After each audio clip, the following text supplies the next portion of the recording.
Hello, everybody. I'm Sarah McConnell. I am an EFT, certified EFT therapist and supervisor, and also a member of the Decision Making Team, the DMT, which is the British EFT team that sort of helps run the British EFT community. So I'm very happy and privileged to be part of that. So welcome. Thank you for coming today and doing the hard work of reading the chapter. You know, reading groups are sort of dependent really on you reading stuff. So I'm really happy that you've done that. I appreciate that you've got lots of other things to do. So this is the BEFT reading group. And today we're going to be discussing chapter 3 of Sue Johnson's wonderful book, which came out last year, which is called Attachment Theory in Practice. And I know some of you have got this and some of you haven't. And what I'm hoping is that, you know, for those of you that haven't, you will be inspired by what you've read to go and get the book and learn a bit more. So we'll be looking at that today. So the goal today is really to delve a bit more deeply into the chapter and look at challenges and questions that the chapter evokes for you. Most of you will have received some questions that I prepared around the chapter. And they just, you know, they were just that really me as I was reading it, and I know that you will have other questions as well. But I hope that you got some, you know, that it stimulated some thinking and helped you think a little bit about what you were reading. So today we'll use some of those questions, probably not all of them, because there's about 20 of them, and each one probably is going to evoke some discussion. So we'll use some of them. The ones that we'll use will really be guided by your interest. So, you know, I'm going to be relying on you to tell me if there's something specific that you're interested in or that you're not understanding. And then we'll sort of take it from there. I'm just going to pause on the introduction for a minute just to check the chat. Maggie says, I can't see you. I'm not sure about the others. Can anybody see me, or am I not visible? You can all see me? Yeah, okay. If you can't see me, type me a message in the chat and then we'll figure it out. So Maggie, not sure why you can't see me.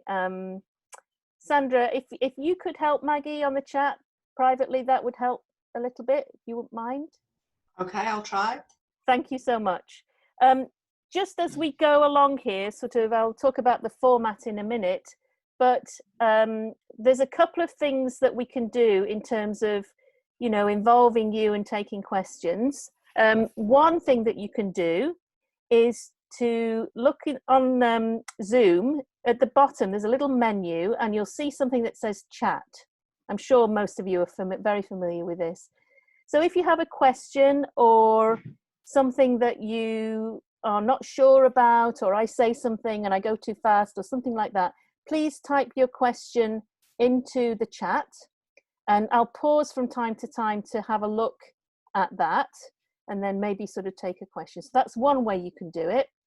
The other way that you can do it is in the participants piece in the menu down at the bottom. If you look at if you click on that, and there's a list of all the participants, and down at the bottom right there's something that says more, I think, or I can't see it, so it's a little bit difficult for me to say. There's somewhere in there that allows you to put your hand up. I think it says raise hand, and then that will show me, so there's Murian has raised her hand. So that will show me that somebody has something that they want to say. So these are the two ways that you can interact. And then what I'll do is have you open your video and open your sound so that your voice gets in. Okay. So, all right. So either chat or raise hand, that's great.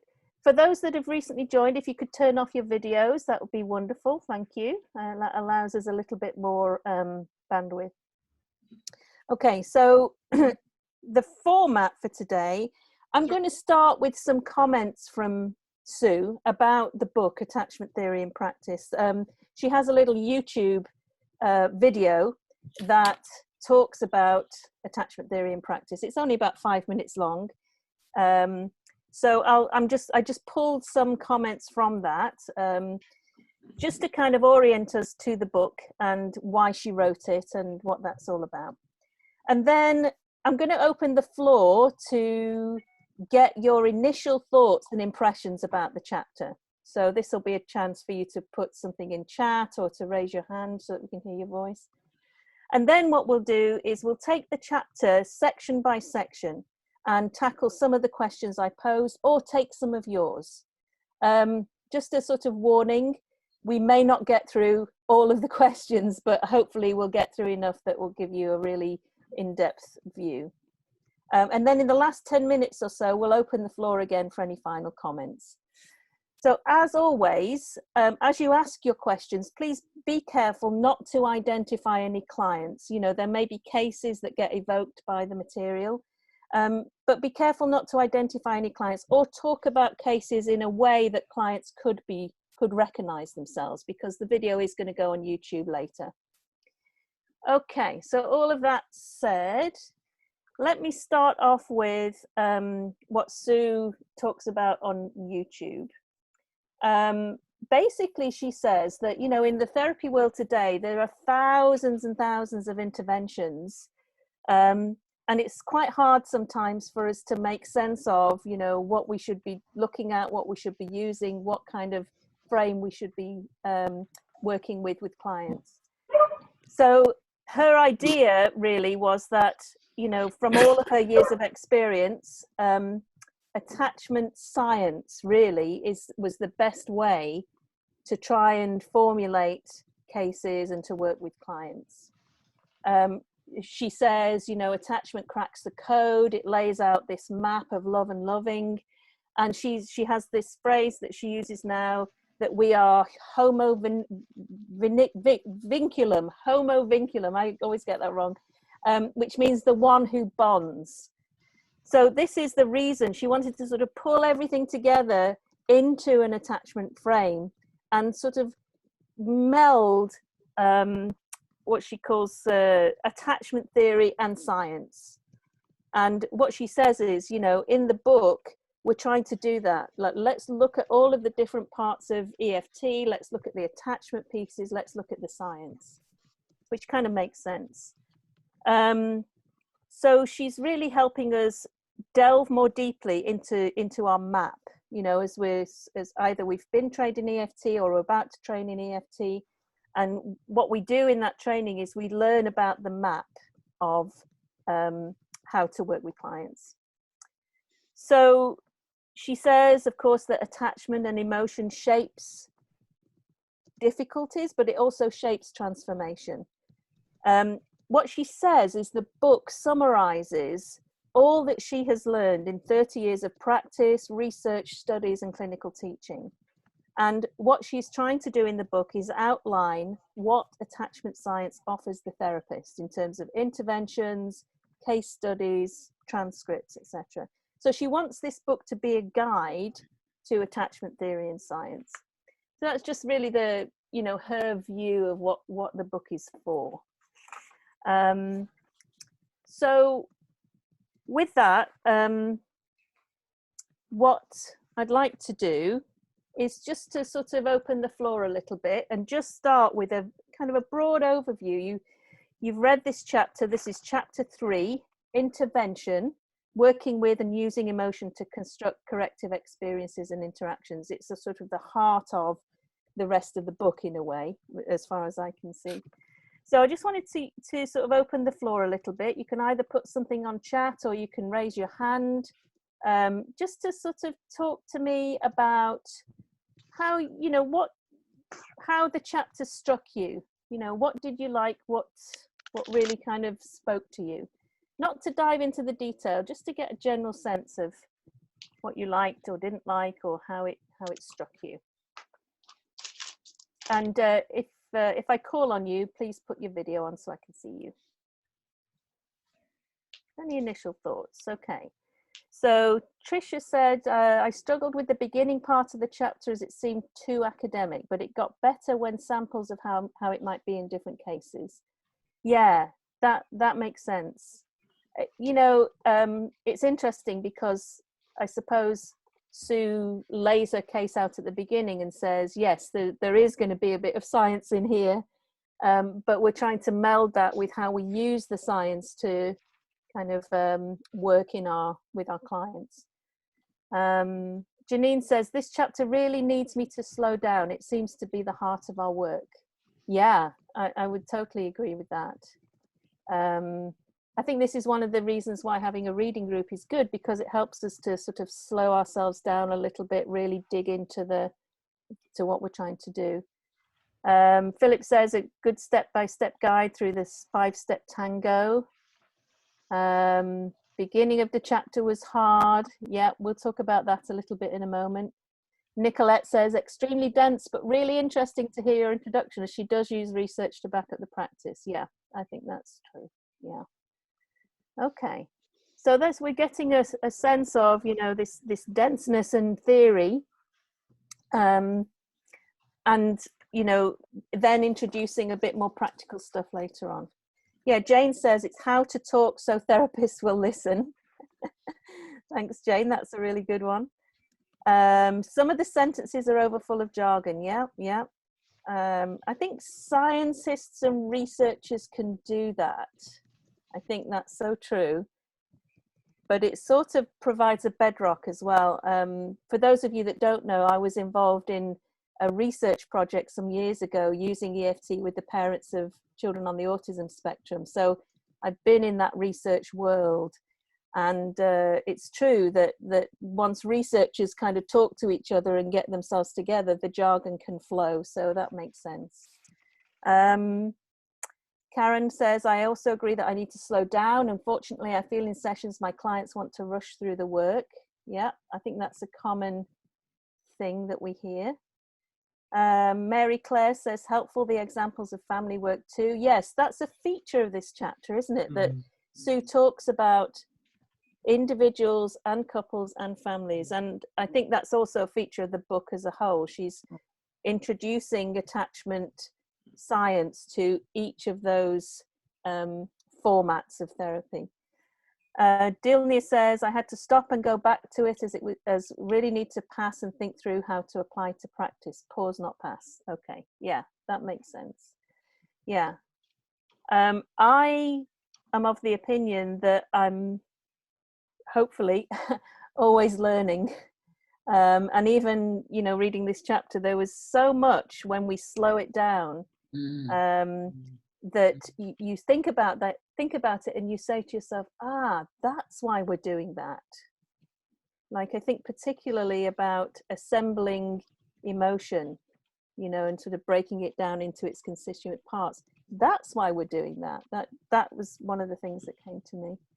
Elena says, I enjoyed the chapter because it provides a thorough explanation of how specific interventions could be used. So for me, it's an excellent guidance when practicing. And Thelma says, it was a great reminder helping me to deeply unpick each intervention, and the tango and firmly grounded me reminds me that I need to step back to risk in the interpretation. And Jane says, yes, I find the seamless switch between family, individual and couple work really helpful. That's good. Okay, so that's nice. There's a lot of good sort of assessments of the chapter. Is anybody else before we move on? Okay. So what I'm going to do is share my screen right now because I've prepared. Here's something I prepared earlier. A little set of slides, if I can get them to play. Hang on a sec. Won't let me do that. Let me see. There we go. Okay. So these are very boring slides. I'm really, really sorry. didn't get a chance to pretty them up at all. So my apologies. And I'm going to see if I can get my little picture here. 1 second. And I apologize in advance for my technical, what's the word?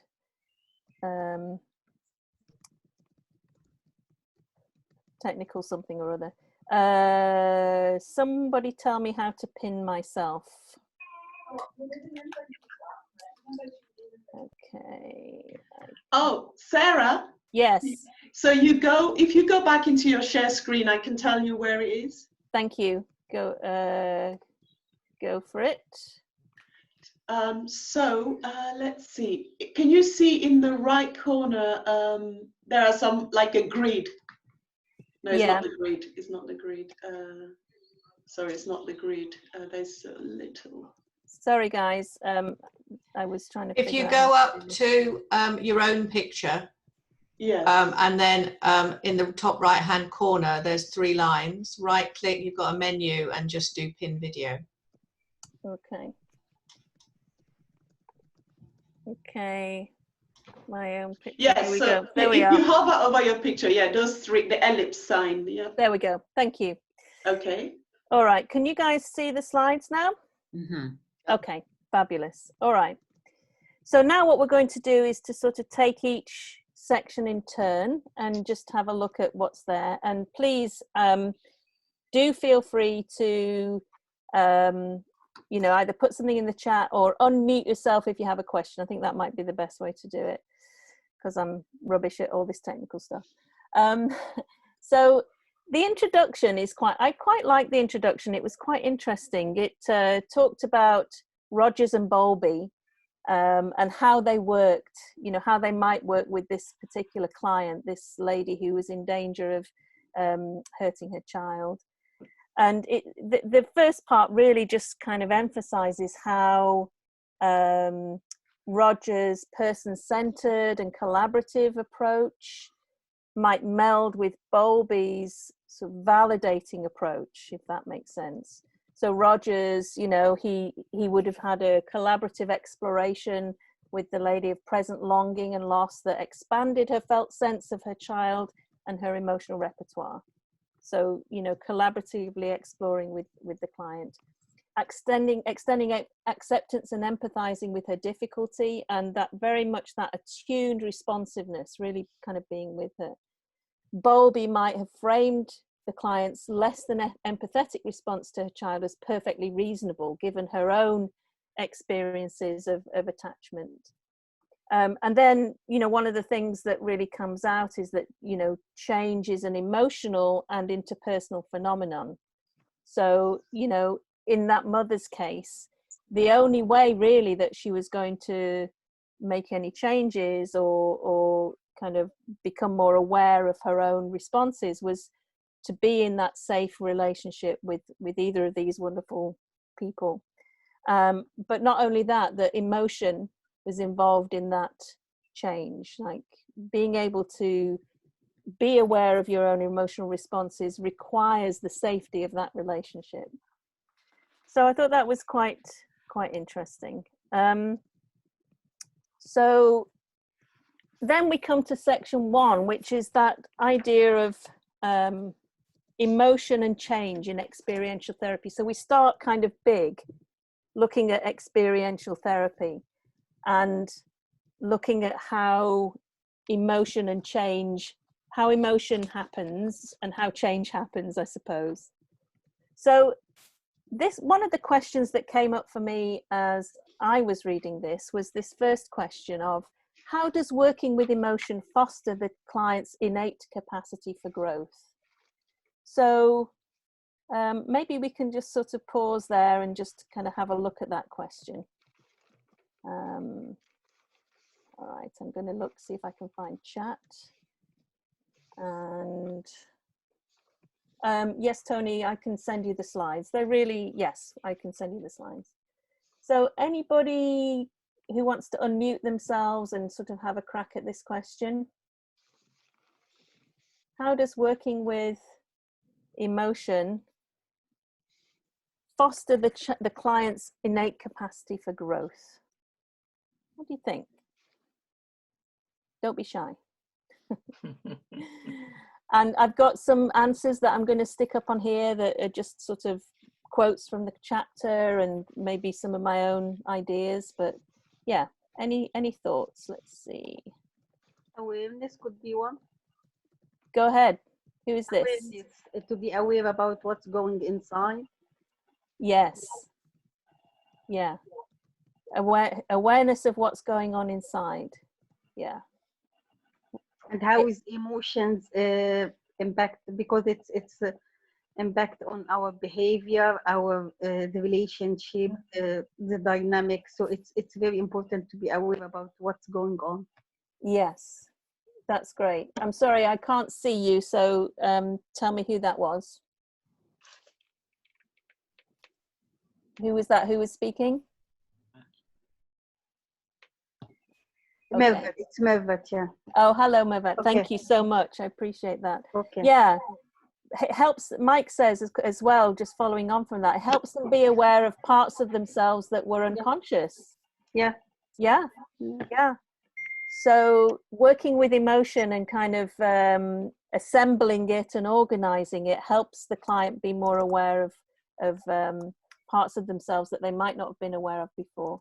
So also, yes, sorry, Mary Claire here, just Hi. accepting their emotion and validating. I just had worked with somebody this morning, and actually the message she's grown up with is you shut down emotion, it's not acceptable. And actually what we do is validate emotion and bring it to the fore and work with it as an agent for change. Right, exactly. And there's such strength in that, and helping the clients to understand where they're at.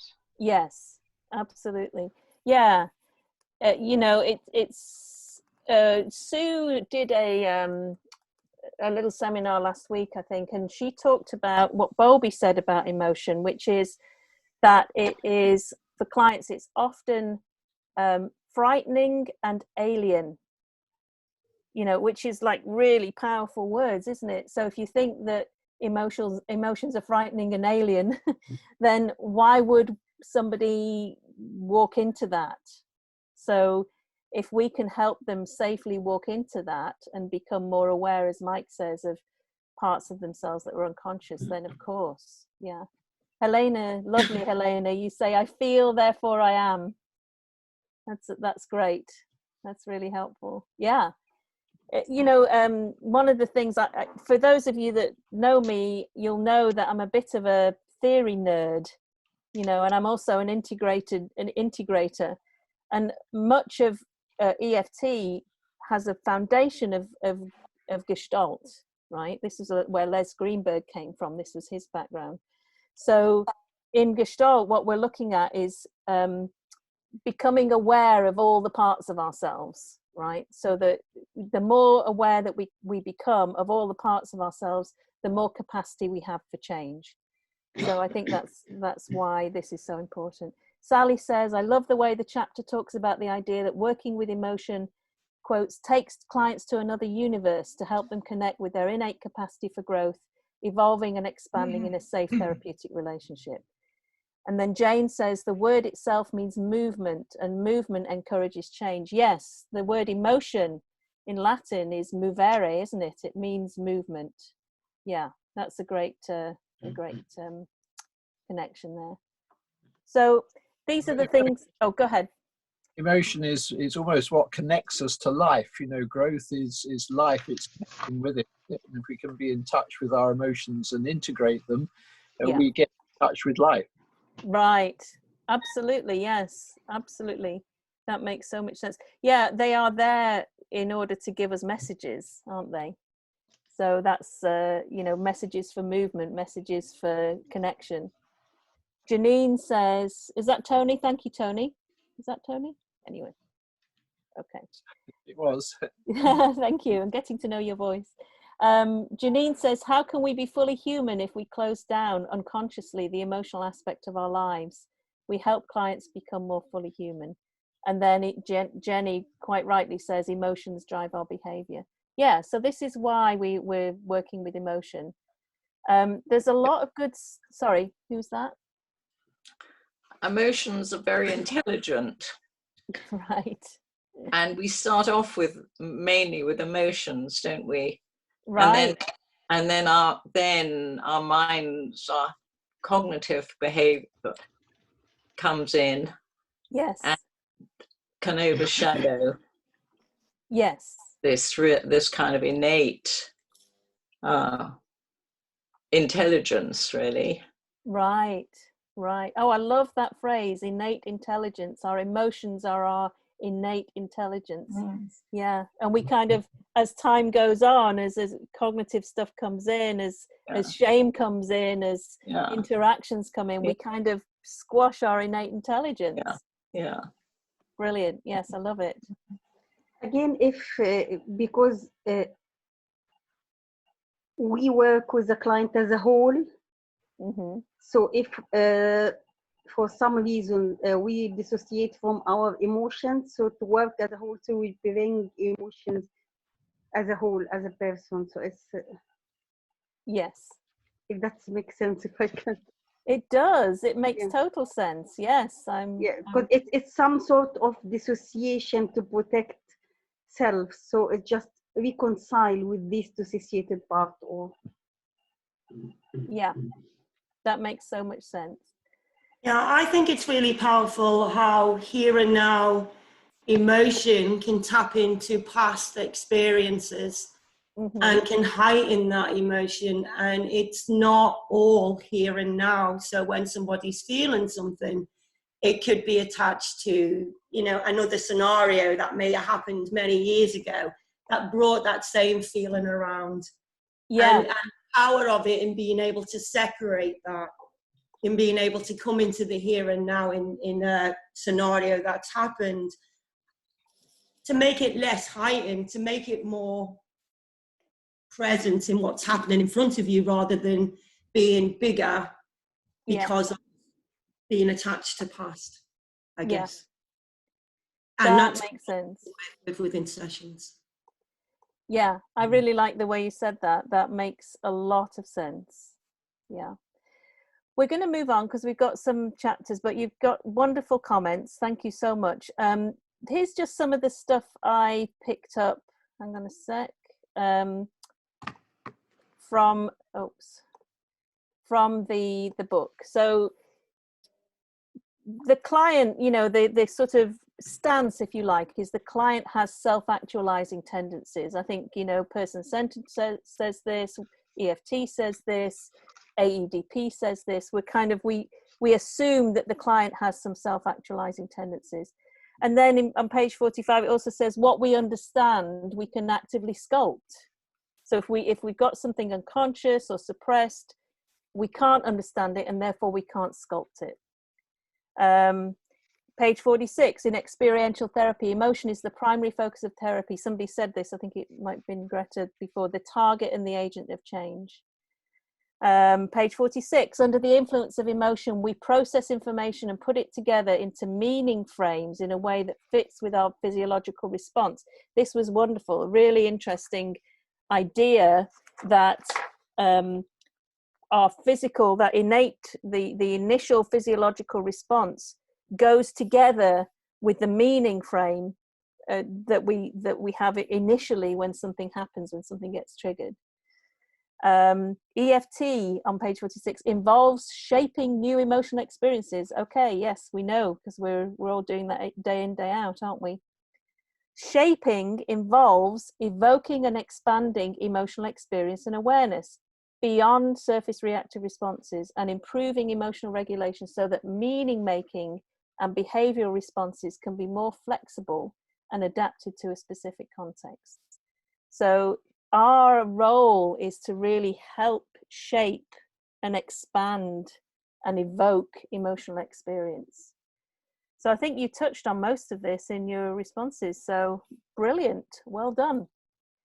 So we'll move on to, one more. Felt sense of security and emotional balance once experienced as a corrective self-healing shift stays with us. That is so important. You know, somebody once said to me, it's like the cells of our body shift and change. Certainly our neural pathways change. And that's something that we have to sort of like keep a grip on, I think, as EFT therapists, knowing that if somebody experiences that felt sense, it will stay with them. They might need hundreds and hundreds and hundreds of those experiences, but that will stay with them. So that's really important. Okay, so there's a piece in the chapter, next section really, on regulating emotions. And I don't know about you, but for me, sorry, I'm a bit of a nerd, this idea of the work of Lisa Feldman Barrett really kind of spoke to me. So the question is, how do you think Feldman Barrett's work on emotional specificity on page 47, I might read a bit of it in a minute, which means putting feelings into words, informs the work we do in EFT? And just to give some context, the work of Lisa Feldman Barrett on emotional specificity, or what she terms granularity, illuminates the differences in how people experience, perceive, and understand their emotions. Feldman Barrett suggests that those who can put emotions into words, constructing their experience with a high degree of specificity and complexity in the face of intense distress, are less likely to use negative self-regulatory strategies such as aggression, self-injury, or excessive drinking. So that's the context for this. So let's just pause for a minute, see if that grabbed you like it grabbed me. So let's have a look at the chat. And anybody who wants to unmute themselves and say something about that. It certainly grabs me. I mean, I love it. It fits for me so much with EFT in terms of getting inside the emotion. So getting beyond the I'm fine, it's nice, to kind of really pulling that out a little bit more, getting more words to it, getting more bodily sensations to it, making it more granular is just so essential to emotional corrective experiences. Yeah, absolutely, Sandra. I couldn't agree more. I mean, it's interesting, that word granular. Tony was kind enough to send some questions beforehand, and he says in the chat, I struggle with the word granularity. So I don't know, would anybody like to sort of tackle that? What does granularity mean to you? It's like really getting down to the nitty gritty, to the small grains of what experience or emotion is. Like, that's how I see it. Anybody else want to throw something in there around granularity? Who's that? You can unmute. Oh, let me unmute you. There you go. You unmute yourself. Okay. Go ahead. Okay, thank you. For me, and I think it's about really inviting the client to stay where they are, to hold them with real care and tenderness, and enable them to feel as safe as they can in being able to contact the emotion that is there. And the multiple layers of the bundles of sensation that make up the emotion, and supporting them to be able to articulate that and meet it. And for me, there's something about in supporting one another to be able to articulate all that is being experienced within the emotion, the physical sensation, the impulse, the energetic expression. There is some form of tremendous release and relief. And what it reminds me of, one of the speakers earlier saying that, and Sarah, it may have been you, that an emotion represents a part, the gestalt, a part of a sub-personality. So actually, by both the therapist and the client being able to meet and acknowledge the emotional expression of that part, that part's longing to be seen and heard and respected and acknowledged. Yes. Is that it comes back to the attachment. Yeah, lovely. Thank you, Deborah. That was really, really helpful. I mean, it's a nice way of describing granularity, that there's so many different like pieces of that experience that we have to get each grain and sort of name it and help the client sort it out and order it. That's lovely. Nicolette says it helps clients link into a fuller range of their emotions and not just particularly privileged emotions. Emotions drive the behavior. And then Mike says, I see a lot of clients who are unwilling to say they are angry. It's not allowed. And then Aniko says, I have a reflection to share. So Aniko, why don't you unmute yourself and put your camera on so that we can see you. Aniko? Okay. Aniko, are you there? Can you unmute yourself, please? Okay. Sorry, I thought I had unmuted. Okay. Yeah. Share your reflection with us, please. Yeah, so to slow down this idea, emotions into words, I mean, it's just, for me, it's so critical, and it makes me think of, you know, it goes back to with Sue. One of the things that I love about Sue Johnson's work is that she did incorporate a feminist, political, socially, there is a social justice piece here. And I think of unsilencing, you know, what does it feel to be unsilenced, and how we have, you know, so the idea of granular in a way is kind of like, I go back to, I get that image, you know, that each little piece, it's almost like I had this idea of a little stone, and each little tiny piece of this universe counts. Mm-hmm. And that makes sense. Yeah, and so everything counts. And also I'm a poet, and when I worked when you work with poem, every word matters. Right. You're slowing down this, you're resisting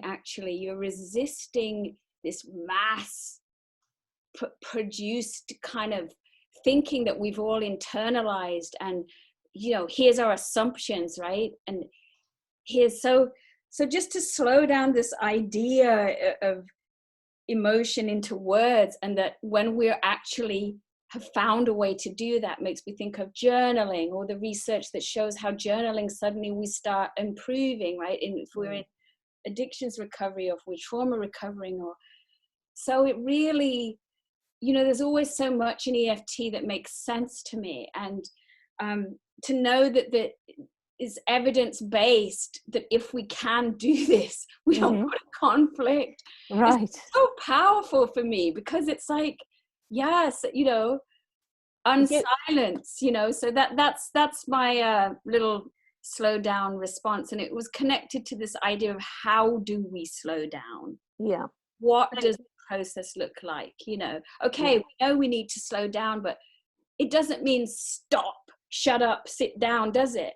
You know? Absolutely. Thank you so much. And I love the way that you bring the wider political context and the sort of your poetry into this, because you know what we're learning here is that there is science around this, but there's also the poetry and the art of it, and I think that's really, really helpful to bring that perspective. Jenny says making sense their emotions and putting labels on these. Jane says, I find it a strange word, granulation. It's a medical term for the healing of a wound, actually. Well, that's interesting. Karen, I believe you have to re-experience the emotion to be able to process it. Nicolette, I'll come back to you. You would like to share something. So we'll come back to you in a second. And then Thelma, to me, granularity seems to be a breakdown of earthy, authentic sense of one's internal world. And then Elena says, granularity, being able to process a vast experience and make sense of it. Yeah, we're going to come to that in a moment, actually. I think feels like you're all sort of really getting this sense of granularity. Nicolette, do you want to unmute yourself and tell us something about adult attachment inventory? So I guess the granular, can you hear me? Yes. So there's something called the Adult Attachment Inventory, which some people may be familiar with. It's very old stuff, Mary Main, and it's basically looking at attachment styles. And one of the things that has been said based on that is that if somebody has had a very difficult childhood, it doesn't mean that they are going to be that they'll be anxiously attached or whatever. It depends. So some people were able to verbalize and put into words the realities of the difficulties that they experienced. And that ability to be able to put it into words means that they've processed it, means that the attachment style is different to what the facts of the experience would indicate. Right, lovely. Thank you so much. So it was even borne out, this idea of putting into words and granularity, way back when. Yeah. So these folks were really kind of ahead of their time in terms of sort of understanding that. And I think what Sue is saying here, now we have the science to support that, which is amazing, isn't it? So it's pretty nice. Thank you so much for sharing that. Very much appreciate that. Yes, who is this? It's Greta. Greta, go for it, Greta.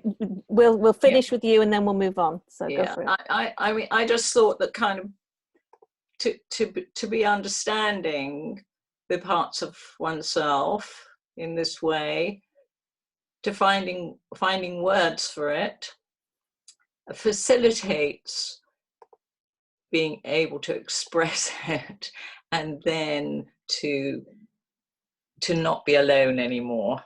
Yes, that is perfect, Greta, because it's going to make a lovely segue from this into the next section. So did you want to say a little more about that, or no, just I think that's enough. Yeah, brilliant. Okay, thank you for your wonderful segue. So so these are the things that sort of came up for me. These are quotes obviously from the chapter. So regulation is the ability to access, so that is kind of find, and then attend to a range of emotions, clearly identify these emotions, whatever that means in terms of the words, and modify, thereby either reducing or amplifying them in oneself and another, and then use them to ascertain meaning as well as to guide our thinking and actions in a way that suits our priorities in different situations. So again, that quote I really like, because it sort of really tells us exactly what we're doing in EFT, actually. And then granularity, we've talked a lot about that. And then the constant, this is again what we're doing in EFT, constant tracking, reflecting and ordering of the client's emotional experience. So if we do nothing else in EFT, if we just do that, then we'll be helping clients to kind of do what Feldman Barrett says. Okay, so we're going to move to the role of attachment in affect regulation. So we've got emotion, we know about that, naming it. Now, how do we kind of link that with attachment? And I think for me, this is probably one of the most interesting pieces. So let's open the floor again and see, why do you think attachment security fosters emotional balance? What's the why of that for you? Okay, anybody want to talk about that? Oops, sorry. Come back to Zoom. Oops, never mind. Stop share. Yeah, anybody want to have a stab at that, either in chat or...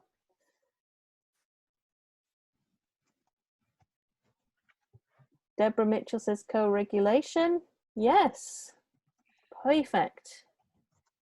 Yeah, we're not just islands, are we? We are, the way that we learn about how to deal with emotion is with a significant other. So co-regulation. Yes, Suzanne says creates safety and builds trust. Yeah, love that. Very, very interesting. Anybody want to unmute themselves and talk about this? So let me come back to my slides and just sort of tell you what I picked out here. I can share the screen again. So these are the things that came up for me. I guess you can see that it's not on. So in general, this is from the chapter again, attachment security, I think that should say attachment security, a felt sense of connection to others facilitates positive affect regulation strategies and processes. So it's kind of like, if we feel safe, we can explore, right? And we feel safe with another, or we feel unsafe with another. And if we feel unsafe, then we don't have that capacity to explore. People high on the continuum of security are better at maintaining equilibrium at every point in an emotional experience. They are less easily triggered, tending to construe things in more benign terms and tolerate ambiguity better. They have learned that distress is generally manageable. And there's this lovely quote on page 49. This is from Fonagy, Steele, Moran and Higgett. Lovely. And this is I pulled the paper that talks about this. It's Processed Research on Emotionally Focused Therapy. Oh no, sorry, it's not that one. I'm lying to you. Anyway, this is a very interesting paper from Fonagy, Steele, Moran and Higgett. And Peter Fonagy, for those of you that don't know, was very involved in the idea of mentalizing, like being able to imagine another's perspective and being able to mentalize your own perspective. So this, in the example, this caregiver was able to reflect on the infant's mental experience and represent it to them. So you can imagine a mother or a father and a child with some emotion coming up, and the caregiver was able to reflect on that child's experience and represent it to them. Translated into the language of actions that an infant can understand. So at the right attuned level, the baby is thus provided with the illusion that the process of reflection of psychological processes was performed within its own mental boundaries.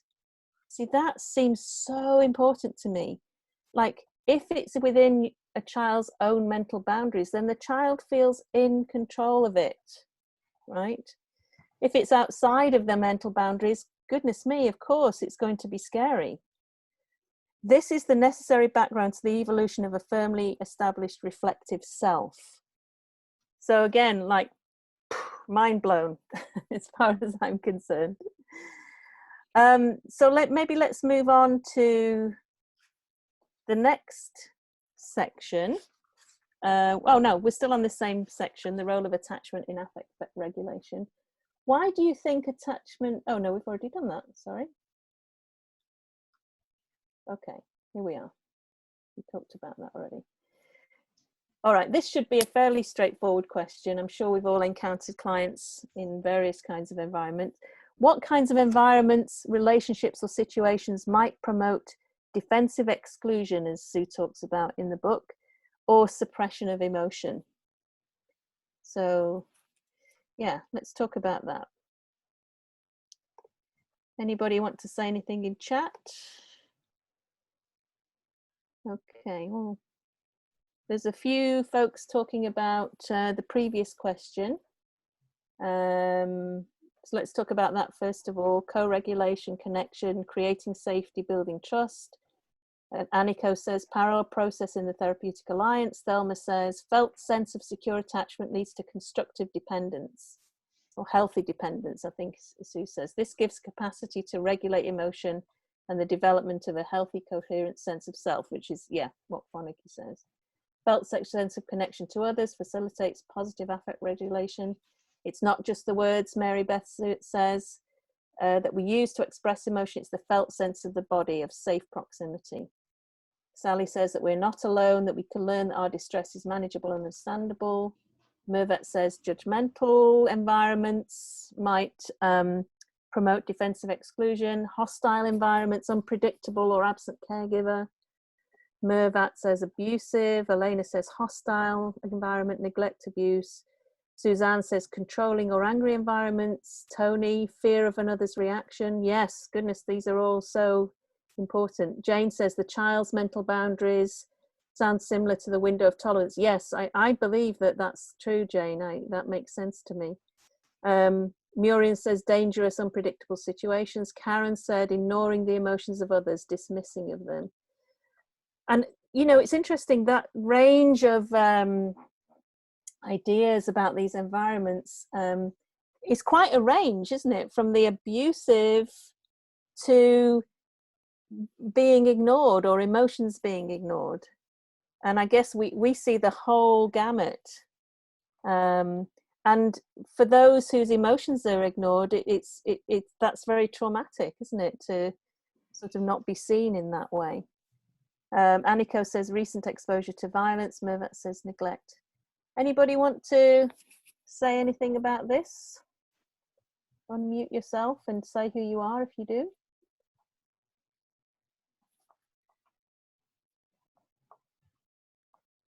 Okay, so we'll move on and we'll have a look at, so this was all really section 1, emotion and change in experiential therapy. So we kind of learnt a lot, at least I did. You know, really, one of the things that I encounter in supervision sometimes is people say, I know that we're supposed to do this in EFT, but I just don't know why, and I don't know what to do once I get there, let's say in terms of primary emotion. So for me, just to sort of summarize this first section, this really helps me very much with the why. You know, why are we doing this? What do we do with it when we get there? Often it's about naming, organizing, helping clients to articulate, which helps them to feel what Fonagy says, that sense of performing it within our own mental boundaries. So now we're going to move on to the experiential change process in EFT, which is, you know, the heart of what we're trying to do. So the question that I came up with here, if I can move on to play. Oops. Bear with me. So there's now, I think we've sort of moving on to the part where we get some lovely examples. And there's a nice example on page 51. So in the description of James moving through the experiencing scale, we're not going to sort of talk a massive amount about the experiencing scale. I know many of you have already encountered it, but it's a way of kind of describing different depths of experience, I think. So in the example on page 51, in the description of James moving through the experiencing scale, framing of experience is coherent is a result of arriving at stages 6 and 7 of the experiencing scale. So just to put it into context, stages 6 and 7 of the experiencing scale, you know, are when James actively explores and discovers his immediate feelings and his grief that he never felt loved as a child, the hopelessness and the helplessness he felt then, and he's able to outline the impact of this emotional experience has had on his life. So he's able to sort of contextualize. Emotional experience is now vivid and concretely felt, and James presents it in a way that evokes compassion, empathy in me, in the therapist. So there's now a sort of something going on here. James can now tolerate and keep his balance in his vulnerability.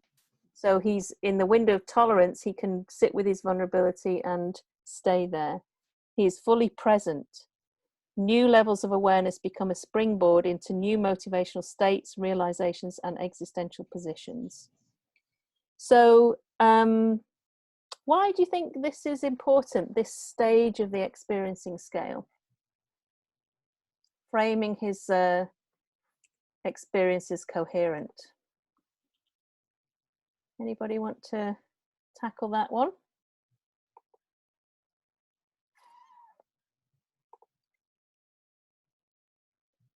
So Jane said, oh no, I'm sorry, I'm going backwards there. Yeah. If you want to say something about the experiencing scale or this particular example or this section,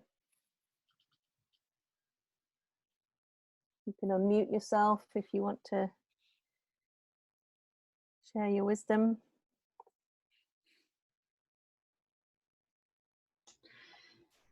So Sally, go ahead. Sorry. No, go ahead. It's okay. So for me, I mean, this is just such a beautiful place when clients get to the place where they can kind of stay with experience as it's unfolding and discover its meaning and be with it, and then take that risk with the fear of it to share with the other. I mean, this is the place that you want to be doing your stage 2 change events from. I mean, this is what transforms their relationship with themselves and with other. Yeah, that's beautiful, Sandra. Yeah, that makes perfect sense, doesn't it? That, you know, you've kind of helped him expand his window of tolerance such that he can stay with it, and that in itself sort of transforms his sense of himself and his confidence in his ability to do that. But he's doing that in the context of that relationship with you, and hopefully, if in couples therapy at least, or in family therapy with a partner or with a member of the family. Yeah, brilliant. Thank you, Sally. Yeah, go ahead. Oh, you're going to say something, Sarah? I was just going to read a couple of things from the chat, but you go ahead, Helena, please. No, read and then I can come in. Yeah. Okay. So Sally says he can start to access compassion for himself and his experiences and reactions. Yeah, that's lovely. And Thelma says, able to own their own internal experience rather than avoid or suppress, opens up the world to new, fresh experience. And then Karen Waller says, they're no longer stuck and able to move on once having processed it. Yes, perfect. Go for it, Helena. Well, I don't know if it's absolutely directly relevant, but yesterday I was watching Where Do We Begin? You know, the podcast by Esther Perel, where she talks to couples live. And it was very interesting. I thought she was offering such beautiful empathy, and people who were getting into their emotions and really, you know, expressing. But then it struck me that was actually the difference between how we work with emotions, because in a sense, the person was naming it, but it wasn't being deepened. It wasn't being, you know, like Sandra was mentioning just a moment ago, it wasn't coming alive and being used and worked with. So it was almost like it was named and then you pass on. And to me, when you talk about this level of experiencing, it is when you're in it and it's being grown and expanded and felt in it. It's like you're walking around in it. Yes, I love that. Yeah. And that's the difference, because I thought she was doing some beautiful work, but I was thinking, what's the difference? And I just thought, it's the level of experience. In like, when we arrive at an emotion, we really deepen it. Yes, yes. And walk around in it live as it's happening, as it's growing. Yeah. That's such a great metaphor, that walking around in it, isn't it? I mean, that is such a difference in what we do. Yeah. I think I said this last week in your session, Helena, but, you know, Brent Bradley used to talk about, you know, the people won't walk into the river of emotion unless they've walked with you or their partner along the path beside the river. They're not going to sort of go down into the river without that security. And then we swim in it with them. Right, and that's what I was thinking about, because you know how you can touch your toe in the pool and think, oh, that's a bit cold, I'm not going to go in. And I think is what Sandra was also talking about a moment ago, is when you really go into it. Yeah, yeah. Get out the different aspects of it. So that level of experiencing is where something new happens. Yes. Sprouts. Yeah. Yeah, that's the key, isn't it? That level of experiences is where something new happens.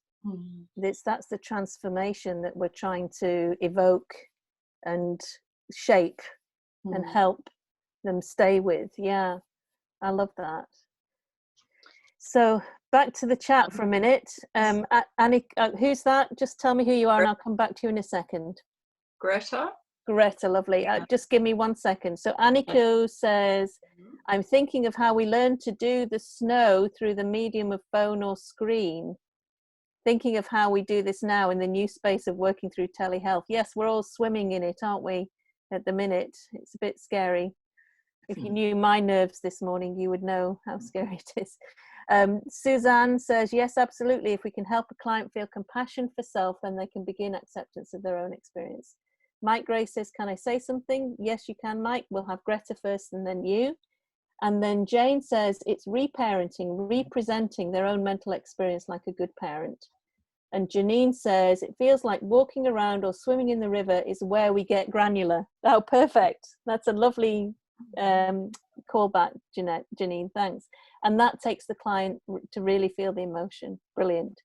So Greta, show us your lovely face and tell us what you would like to say. I'm thinking it's, whoops, no face. I'm thinking it's also moving around and getting to know the emotion. It then becomes not so fearful. Up until then, it's a very, very fearful unknown. Yes. Getting to know it. If you just touch on it and move on, it's still there as rather a fearful place. It's like going into the once you're in the water. Once you can swim, yes, you can enjoy it, and it's not fearful anymore. Wonderful. Yeah. While when you can't swim, it's getting deep. Yes, lovely. Yeah, it really gets scary. Yeah. Well, it's back to what Sue talks about with Bowlby. Like some of these attachment-related emotions are frightening and alien. Like those words just kind of like say it all for me. Really. Yeah. So learning to swim, brilliant. Yeah. Thank you, Greta. Mike, unmute yourself and show us your face. There you are. Go ahead. Yeah, no, I was just going to say, it often seems to me, tell me what you think, but it often seems to me that to get to this sort of end of the experiencing scale, clients will go through something almost a bit paradoxical. Like they'll end up saying something like, I'm happy about this and yet sad about it, or I'm sad about it and yet relieved in some way, or something like they'll kind of have to wrestle with two things and resolve them. And at that point, they're moving to a new level of it. Yeah, that's interesting. That I hear what you say, and that reminds me of using that parts language. You know, part of me feels so relieved to have been able to learn to swim, and another part of me feels sad or whatever the other emotion is, and that's that again, back to granularity. Like these two things coexist at the same time. Yeah, that's a really, really nice comment, Mike. Thank you. Okay, anybody else before we move on? So we've not gotten to the tango stuff yet. So there's the next section is research on emotional engagement, and section 4 is the heart of the intervention, the tango. So I'm going to make a little proposal. If you like it, then we'll do that. That we skip the research section and move on to the tango section. Anybody have any strong objections to that? Because the tango is really the heart of what we actually do, isn't it?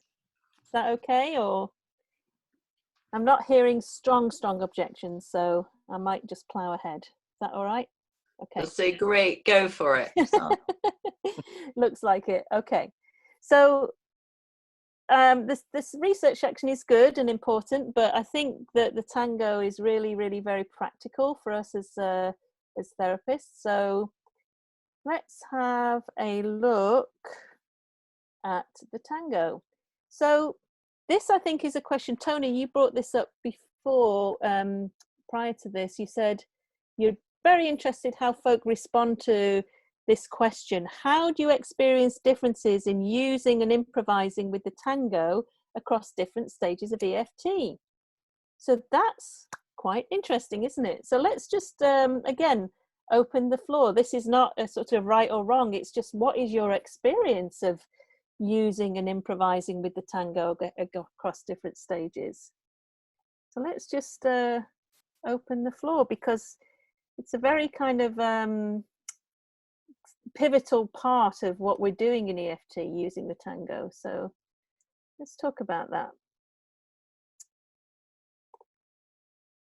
First of all, does everybody understand the Tango? Guess we should start there. Let's just see what Sue says. So it's time to outline the basic set of interventions that the Tango and the therapist employs again and again in all stages and forms of EFT. Any set of interventions in experiential therapy is, of course, improvised on and used with different pacing and intensity at different stages and in particular sessions. The set of interventions and associated client change processes is called the EFT Tango, which is step 1, mirroring the present process, 2, affect assembling and deepening, 3, choreographing engaged encounters, 4, processing the encounter, and 5, integrating and validating. So she's saying to us, you know, we use this set of interventions, but we use them across EFT in the different kind of stages and depths of EFT. So what's your experience of that?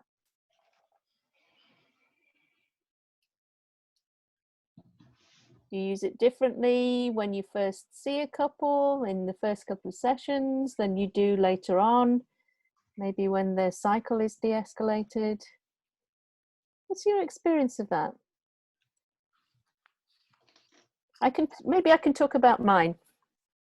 So what I find myself doing with the Tango quite a lot in the early sessions is having clients explore all of the different pieces of their experience and their emotion, having them talk about that or deepening that with them. So for example, I might say to clients, so let me see if I'm getting this right. When you see this, that your partner with his head down and working, what happens to you is immediately you say to yourself, see, there he is again. And inside you start to feel a sense of feeling very abandoned. And then what you do is you go and chase him. Could you, so that's me kind of actually affect assembly and deepening. And then I would say to this lady, could you turn to him and could you tell him, this is what I do when I see you with your head down and working. So that's the way I might use the Tango in the first part of EFT to sort of really define what somebody is doing, which hopefully raises their awareness of what they're doing and then raises the partner's awareness. Whereas in later stages of EFT, I might use the Tango to really deepen a primary emotion that we found in stage 1, and then have them, you know, assemble that and deepen that, and then have them turn. So that's just my little kind of idea about that. Murian says, I go deeper and deeper as we go through the stages. Thelma says, stage 1 is longer in time process where we touch with less intensity on emotional fears and needs within and between the couple fairly equally. Stage 2 is focused intensely on each client's individual dance steps to expand deeply their fears and longings and needs, reshaping constructive dependency. Yeah, it's lovely. Really nice. Yeah. Anybody else got any reflections on that?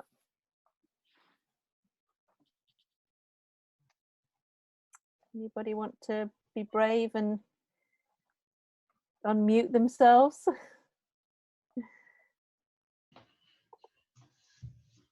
Okay. So I think that's fair. Oh, Isabel. Hey, Isabel. Lovely, Isabel. Could you show us your face and unmute yourself, please?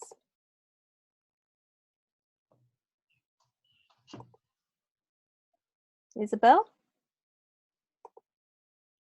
Okay. Isabel? Let me unmute you if I can. Okay. We can't seem to get Isabel online. Oh, there we are. Have I done it? Yes, you have. Go for it. I mean, this is really repeating what you were saying. Sarah, in a sense, I was feeling guilty at not participating at all. So, go for it. And leaving you on the platform on your own. I think it really is what you were describing there is, you know, the stage 1, you're using the Tango really to help track the cycle. Mm. And it really is about the cycle, so that they can get their own individual understanding and awareness of what they do, and they can own it and share it to their partner. Mm. And then the shift into stage 2 is that's when I think a lot of this thing we're talking about, the granularity, comes into play. Because and how the session would look different to someone looking in would be, you may well spend a lot longer with one to get to that granularity, right? But they're actually starting to just not track a cycle and see it, but to really get almost like a sort of light bulb aha moment of, oh my gosh, this is really what was going on for me, and that felt sense that they can then own and share. Yeah, brilliant. That's really nice. Yes. Yeah. So, I mean, it's really a bit of what you were saying, but I was feeling for you. It's okay. Beautiful. It's lovely to hear your voice, and thank you for the perspective. I like it very much. And that's what I did want to say, though. It's not to say that you're not touching on a primary emotion in those first stages of using the tango, but I always used to think about it as sort of like a spiral. You know, like in stage 1, you're sort of touching on the emotion here, and then in stage 2, you just go deeper and deeper down into the spiral or into the basement. So you might touch on emotion and use the tango then to choreograph the encounter, but it might not be quite as deep as it might be in stage 2. So Greta, you have something? Well, I'm just saying, my experience so far is I'm still in the process of integrating the tango, and I can kind of forget about it. Mm-hmm. But what I do find, you know, like how much it helps me too, because it gives me a map as well, because actually, you know, there's so much can be going on. Mm-hmm. Yeah. And just helps me in that way. In terms of a map, helps me be able to see more clearly where we are. Yeah. With, you know, whatever, it's not so much a stage as this, but the you know, the bigger process of working, like actively in session. Yeah. I think actually somewhere in the chapter here, Sue says, if in doubt, if you feel stuck, go back to the tango, start with mirroring the present process, and then just work the tango. So I like that, what you say. This is a map. Yeah, and that's how I'm using it at the moment. I sort of, you know, I think there's much more in it than I'm using. And I also think that there's so much that goes on in us as well. Of course. That having to process that too. Yeah. I think Helena touched on this last week when she said there's not just 2 people in the room, there's 3 people in the room. So we're all, you know, we're having to, and you know, maybe that's quite an interesting topic actually, maybe for another session, is to, you know, where we are and how we respond in. Very interesting. There's a lot goes on. Yeah, seriously. All right. Just thank you, Greta. Just to go to the chat for a minute, Janine says, I like the idea of the dance as a metaphor. So when we start, we concentrate on steps, but later we respond to the music and tune in more. Later, as in more practiced. Yeah, I see what you're saying. Yeah, that makes sense, Janine. And then Aniko says, and this is important because the book is talking not just about couples, but about individuals and families. Aniko says, I've used this in solo sessions too. And it seems the client feels supported and is able to begin their own tracking of their self in relationship. Brilliant. Yes, super nice comment. So we're starting to talk a little bit more about the tango. I think what we'll do is we'll just take maybe one more question going into the tango move 1, and then we'll sort of pause there and open up the floor for you to, you know, just talk about what it is that's really been good about this chapter, other things, what this discussion has been like, and then we'll close at 12:30. So just to go back to slides again. So this is I love this phrase that Sue talked about in here.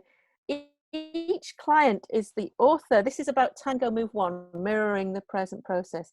Each client is the author and victim of the drama. What does this mean to you? These are the things that came up for me. So here we talk about this example. I hear that you're very upset and angry at your boss, Sam. You feel unfairly treated and see this as leaving you in the dark fog of depression. If I have it right, you get caught in this space and it becomes more and more angry, more and more down till the spiral takes over your life. You didn't want to come and talk to me about this, really. It's hard. It feels safe to shut everyone out. Yes. So what that little example meant to me is the victim is sort of what happened to you. And then the author is your strategy for coping with what happened to you. I don't know whether that's right or wrong, but that's kind of what it meant to me. So let's open the floor and see if you guys had some different reflections. Oh, I like the way you expressed that, Sarah. What did you say? Repeat that again. That was...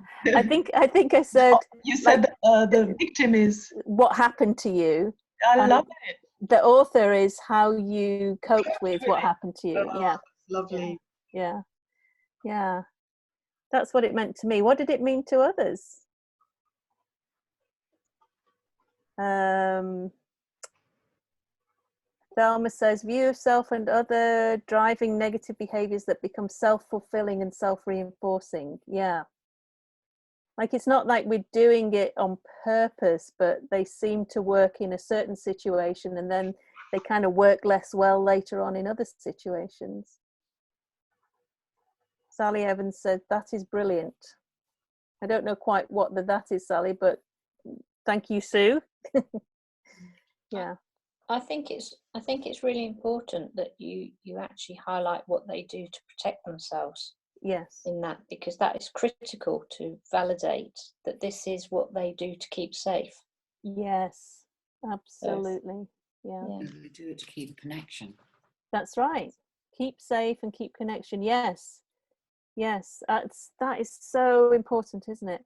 And from my Gestalt training, this really speaks to me because in Gestalt there's a phrase called creative adjustment, right? So if you're a kid and something bad happens to you and you don't get attuned to and you don't get what you need, you'll do something at that point in order to help yourself or protect yourself. You might stay quiet. You might say to yourself, nobody's ever going to be there for me. That is an appropriate thing to do in that situation.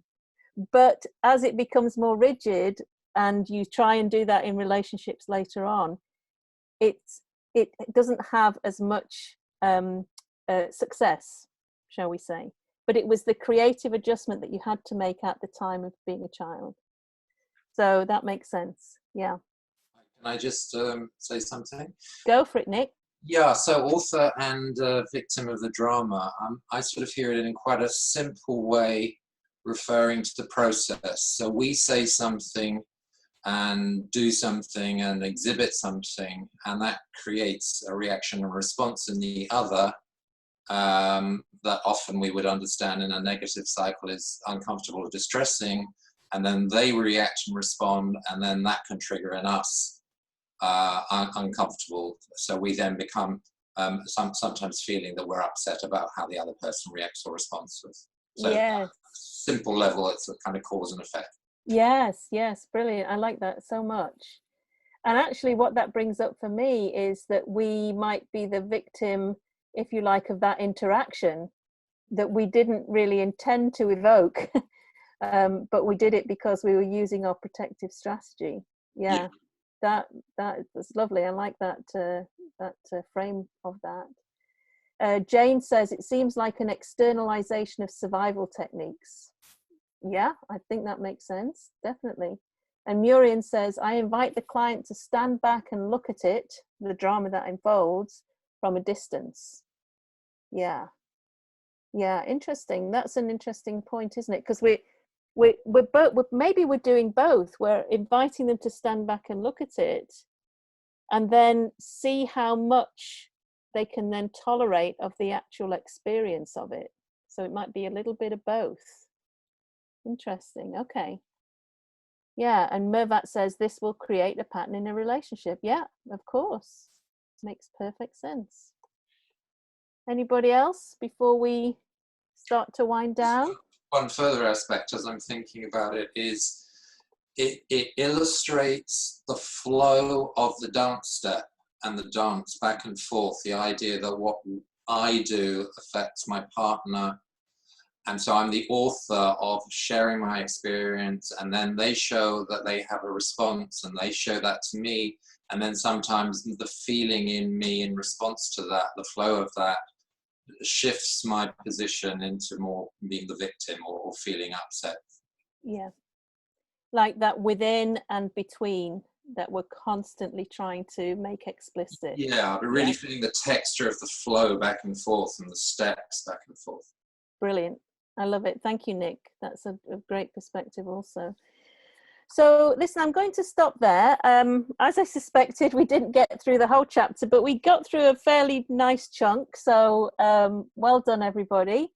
Would you mind just kind of putting your cameras on and maybe unmuting yourself, and we'll just kind of wind down in the last 6 minutes and see how this was for you, and if anything got thrown up that's unresolved, or anything else that you would like to say about the chapter in general. So maybe you can either put your hand up like this, and I'll try and find you, or say something in the chat, or put your virtual hand up, and then we can just see where we're all at.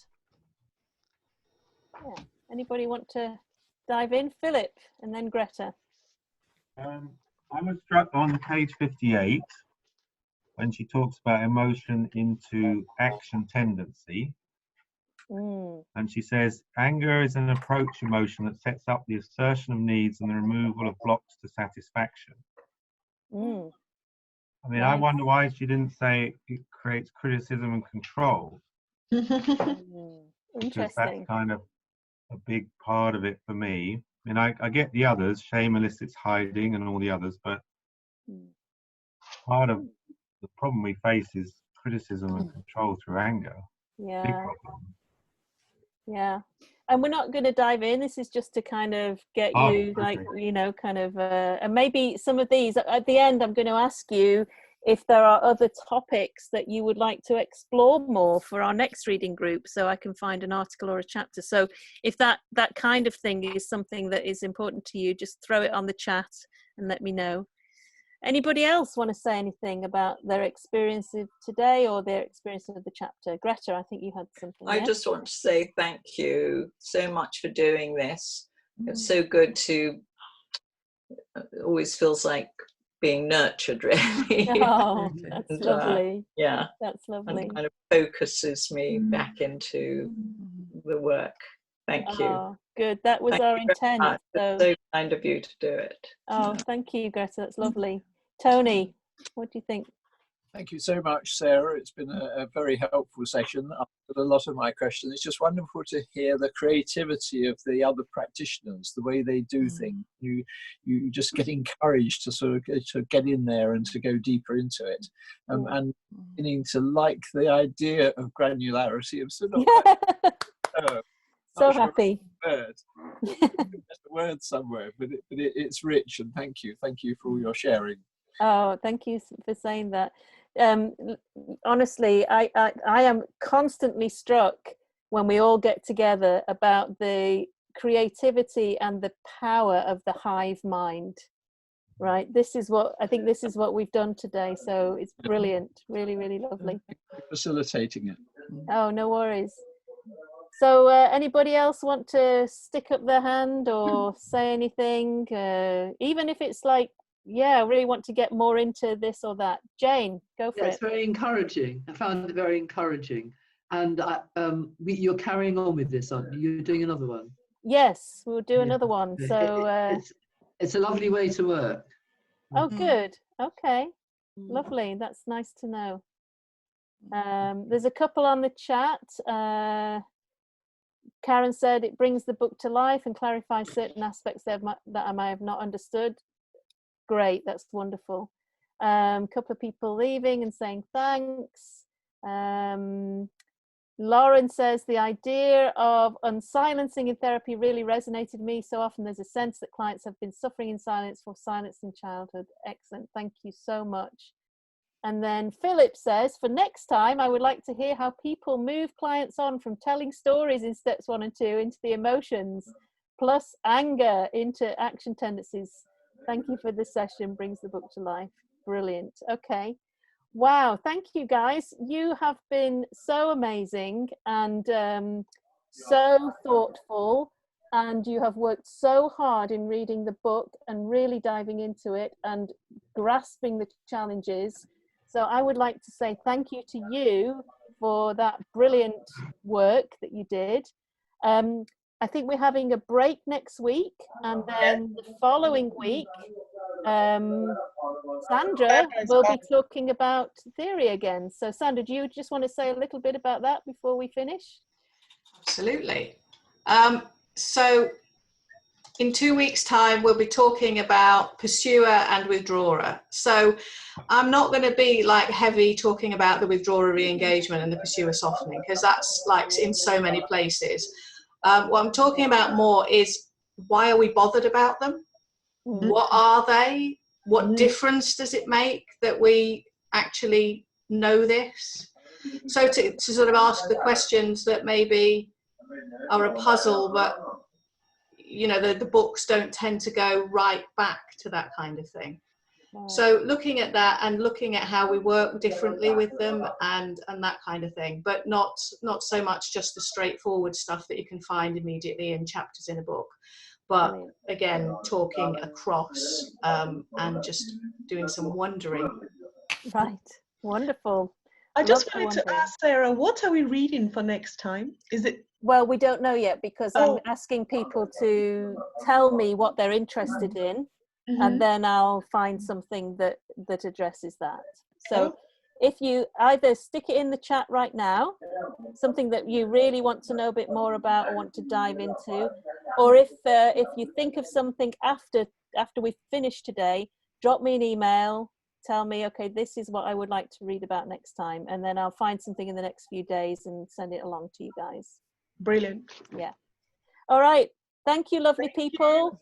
Have a brilliant rest of the day. Thank you. See you all in 2 weeks' time with Sandra. Take care. Thank you. Bye-bye. Thanks very much, Sarah.